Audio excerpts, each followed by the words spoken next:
चिमणी ठेवलं आणि तिला परंपरेच्या भिजत कळलं, तेव्हा ही चिमणी आपल्या आयुष्याचा प्रवास सुरू करते. पेटण्याने का भाकरी भाजून जाते, प्रत्येक संकटावर पाय रोखून उभी राहते, हजारांची माय बनते. हजारांची माय बनल्यानंतर पद्मश्री पुरस्कार देखील स्वीकारते. तीच म्हणजे तुम्हा आमची माय पद्मश्री डॉक्टर सुचित्रा दुकान. नमस्कार, मी त्याच माहिती लेख आपलं समविषय. नमस्कार, मी त्याच माहिती लेख पावली सुद्धा सरकार आपलं समविषय प्रथम काय मी पंतप्रधान झाले. बातम्या वाचण्यासाठी वर्तमानपत्रे सुरू केली, पण नेहमी सारखेच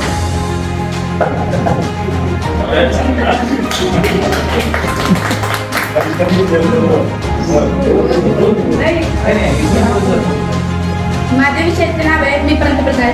बातम्या वाचण्यासाठी वर्तमानपत्रे सुरू केली, पण नेहमी सारख्याच भ्रष्टाचाराचे बरबटले प्रकरण आणि घोटाळे यामुळे वर्तमानपत्रांची पानं गच्चच्या बसवू लागली. रोज त्याच समस्या, रोज त्याच बातम्या, जीव वैतागून आलाय.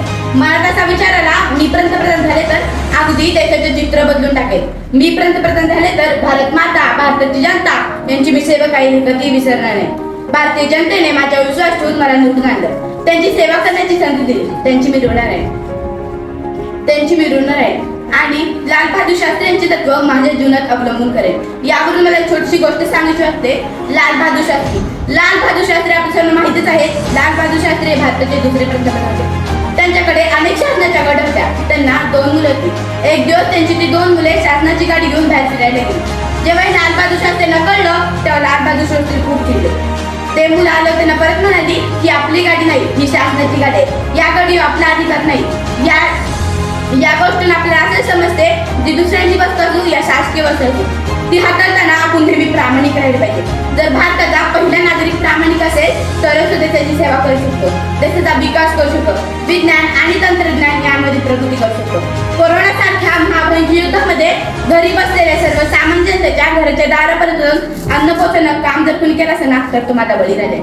मित्रांनो, आपण डॉक्टरांचे आभार मानले, आपण पोलिसांचे आभार मानले, आपण नर्सचे आभार मानले, ऑन ड्युटी सर्व शासकीय कर्मचाऱ्यांचे आभार मानलेच पाहिजे. पण जाणून आपण एकाला विसरलात, शेतकरी. होय, शेतकरी. मित्रांनो, तुम्ही सांगा, आपल्या स्वतःचे घर गळत असताना पाण्याची अतुरतेने वाट पाहणारे शेतकरी दुसऱ्यांसाठी मोलाच्या साठवून काय देत होतं.